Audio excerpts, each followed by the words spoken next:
What's up, everybody, and welcome to my TNA Impact Wrestling review. I have missed the Sacrifice review because I'm almost under 2 weeks kind of late on these reviews. I haven't done the video thing lately because, I got finals and they kind of kill you a little. But let's start off with Impact Wrestling, since Sacrifice has ended and everything from last week.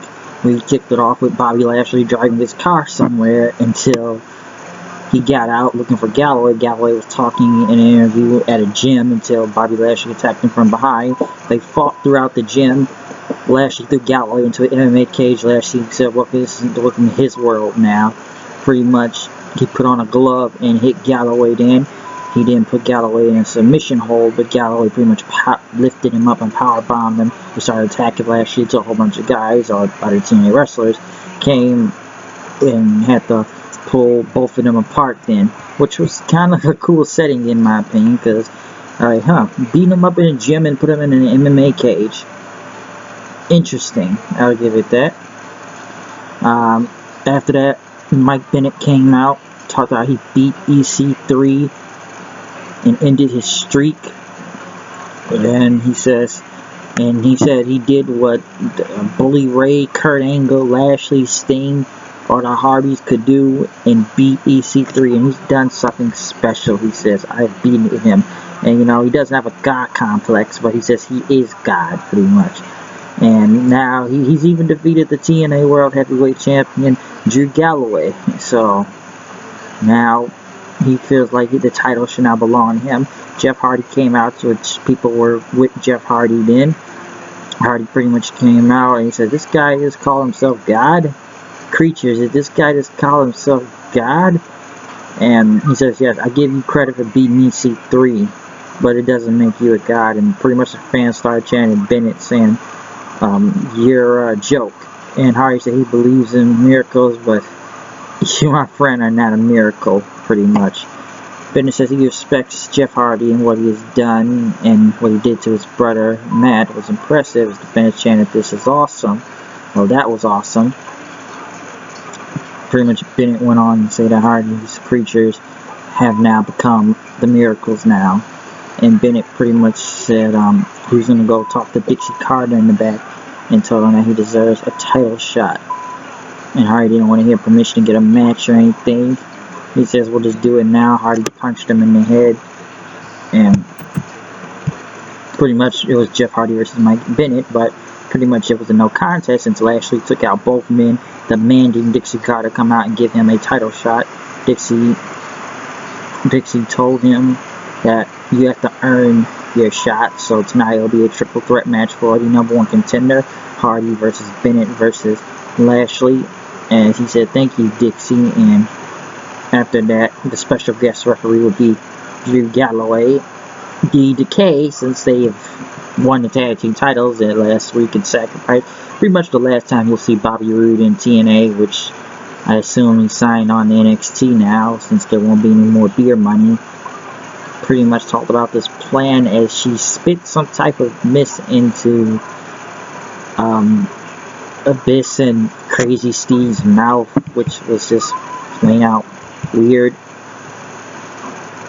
The Decay came out then, talking about the Valley of Shadows, as these men are now changed, as people chanted Crazy Steve, and people chanted for Crazy Steve, and then she is giving them a voice, purpose now. And when Rosary talked about the Abyss, about the doctors, Brady and his father tried to control him, it is now to free him and show him the scars, as he did not have a mask anymore, and he had like this makeup on, I guess this type of I guess the face paint to it now. Abyss said, I've hidden behind a mask for years. And he says he's beautiful now. As people said, yes, you are, but now everyone will suffer. Beer Money Steen came out, as Storm came out by himself. As Abyss said, shut it off. Beer Money is dead, but pretty much Storm said, pretty much whatever he says, I am the cowboy motherfucking James Storm, and somebody gonna get their ass kicked tonight. As he pretty much waited the entire Decay went on at him. So I like Abyss's new look, not the same old mask anymore. I don't know what James Storm since you know, the departure.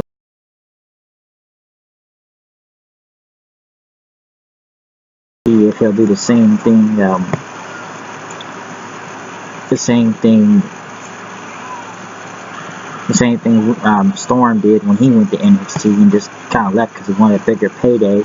But we'll see how that goes for Lee whenever he debuts in NXT, of how long that will go. Pretty much after that,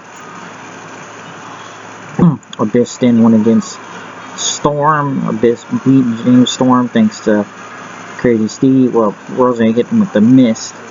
So yeah, Maria wanted her time to talk and wanted Dixie to see. Well, Maria wants the title, and she's gonna see how smarter she is than Gail Kim. Jeff talked about he was gonna win the title for #1 contender match tonight. It's been 3 years since he's been the TNA World Heavyweight Champion, and he wants it again because he says he knows about Matt. He's changed, but he's for the better. Maria came out calling out Jade, which she didn't come out at first with a new theme song, and they had to call her out again as she wanted the title from her.